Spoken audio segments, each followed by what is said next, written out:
ಇಲ್ಲ, ಸಹಜ ದಾಳಿ ಇದ್ದಿದ್ರೆ ಯಾರು ಏನು ಅಂತ ಇರಲಿಲ್ಲ. ಇದು ರಾಜಕೀಯ ಪ್ರೇರಿತ ಅಂತ ಭಾಳ ಎದ್ದು ಕಾಣ್ತಾ ಇದೆ. ಯಾಕಂದರೆ ಇವಾಗ ಅಮಿತ್ ಶಾ ಅವರ ಎಲೆಕ್ಷನ್ ಇದೆ, ಅಹಮದ್ ಪಟೇಲ್ ಅವರ ಎಲೆಕ್ಷನ್ ಇದೆ. ಆ ಸಂದರ್ಭದಲ್ಲಿ ಎಲ್ಲ ಗುಜರಾತ್ MLAs ಏನಲ್ಲಿ ಆಪರೇಷನ್ ಕಮಲ ಇಲ್ಲಿ ನಡೆಸಿದ್ರು, ಅದೇ ಆಪರೇಷನ್ ಕಮಲ ಅಲ್ಲಿ ಕೂಡ ನಡೆಸ್ತಾಯಿದ್ರು ಗುಜರಾತ್ನಲ್ಲಿ.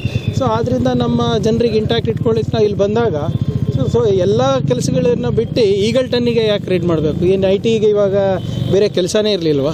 ಏನು ಅಂಥ ಅರ್ಜೆನ್ಸಿ ಏನಿತ್ತು ಅಂತ.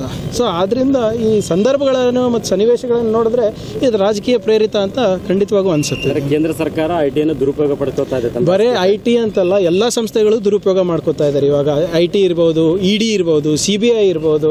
ಇಲ್ಲ, ಕಾಂಗ್ರೆಸ್ಸಿಗೆ ಯಾಕೆ ಹಿನ್ನಡೆ ಆಗುತ್ತೆ? ನಾವು ಹೇಳ್ತಾ ಇದ್ದಂಗೆ ಇದು ರಾಜಕೀಯ ಪ್ರೇರಿತವಾಗಿರೋದು. ಈಗ ಏನೇನಾಯಿತು ಕಾನೂನು ಪ್ರಕಾರ ಸೂಕ್ತ ಕ್ರಮ ಕೈಗೊಳ್ಳಿ. ನಾವು ಯಾಕೆ ಯಾರಿಗೆ ಹಂಚ್ಬೇಕು? ನಾವು ಈಗ ಅವ್ರು ಇಂಥವು 100 ಮಾಡಿದ್ರೆ ಅವ್ರು ಕಾಂಗ್ರೆಸ್ ಮುಕ್ತ ಭಾರತ್ ಅಂತ ಮಾಡ್ಬೇಕಂತ ಏನು ಅವ್ರು ಕನಸು ಕಾಣ್ತಾ ಇದ್ದಾರೆ.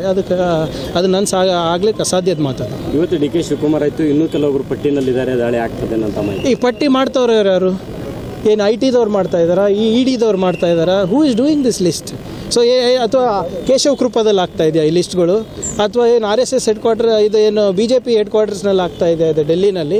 ಈ ಲಿಸ್ಟ್ ನೀವು ಯಾವುದು ಹೇಳ್ತಾ ಇದ್ರಲ್ಲ, ನೆಕ್ಸ್ಟ್ ಅವರು ನೆಕ್ಸ್ಟ್ ಇವರು ಅಂತ, ಈ ಲಿಸ್ಟ್ ಮಾಡ್ತಾ ಇರೋರು ಯಾರು? ಆಮೇಲೆ ಈ ಲಿಸ್ಟ್ನಲ್ಲಿ ಏನು ಬರೀ ಕಾಂಗ್ರೆಸ್ನವ್ರು ಇದ್ದಾರಾ? ಅಥವಾ ಯಾರ್ಯಾರು ಈಗ ನೀವು ನೋಡಿ ಆಂಧ್ರದಲ್ಲಿ, ತೆಲಂಗಾಣದ ಎಲ್ಲರೂ ಕೈ ಜೋಡಿಸಿದಕ್ಕೆ ಇವಾಗ ಸುಮ್ಮನಿದ್ದಾರೆ. ವೆಸ್ಟ್ ಬೆಂಗಾಲಲ್ಲಿ ನೋಡಿ ಅದು ಆಗೋದಿಲ್ಲ. ಸೊ ಹೀಗಾಗಿ ಈ ಲಿಸ್ಟ್ ಮಾಡ್ತಾ ಇರೋರು ಯಾರಂತ ಸ್ಪಷ್ಟೀಕರಣ ಅವ್ರು ಕೊಡಬೇಕಾಗ್ತದೆ, ನಾನಲ್ಲ. IT ಆಫೀಸ್ ದುರ್ಬಳಕೆ ಮಾಡಿಕೊಳ್ಳುವಂತ ಕೇಂದ್ರ ಬಿಜೆಪಿ ರಾಜಕಾರಣ ಮಾಡಿದಂತ ಕೇಂದ್ರ ಸರ್ಕಾರಕ್ಕೆ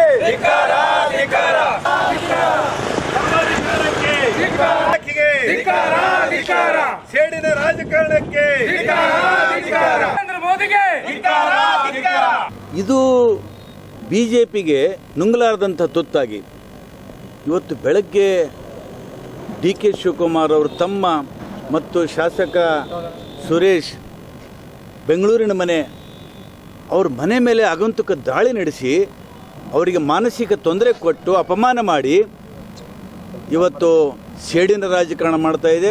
ಈ ಥರ ಹೆದರಿಸಿ ಇಡೀ ದೇಶದ ವ್ಯವಸ್ಥೆಯನ್ನು ತಮ್ಮ ಕೈಲಿಟ್ಕೊಂಡು ಸದಾ ಈ ದೇಶದಲ್ಲಿ ಸರ್ವಾಧಿಕಾರದ ರಾಜಕಾರಣ ಮಾಡಬೇಕು ಅನ್ನುವಂಥ ಈ ಮೋದಿ ಸರ್ಕಾರದ ಅಧಪತನ ಇವತ್ತಿನಿಂದ ಪ್ರಾರಂಭ ಆಗ್ತದೆ. ಇವರು ಮೋದಿ ಸರ್ಕಾರದ ಸೂಚನೆ ಮೇರೆಗೆ ಈ IT ಅಧಿಕಾರಿಗಳು ರೇಡ್ ಮಾಡಿದ್ದಾರೆ. ಇದು ಒಂದು ಪಕ್ಕಾ ಸೇಡಿನ ರಾಜಕಾರಣ, ಇದು ದ್ವೇಷದ ರಾಜಕಾರಣ. ಪ್ರಜಾಪ್ರಭುತ್ವವನ್ನು ತಕ್ಕೋಲಿ ಮಾಡದಂತ केंद्र बीजेपी सरकारಕ್ಕೆ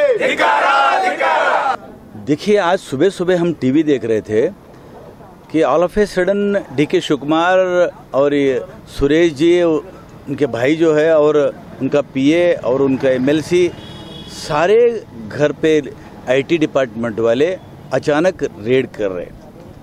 ठीक है, रेड करने के लिए केंद्र सरकार को पूरा अधिकार है, किसी के घर पे भी कर सकते हैं.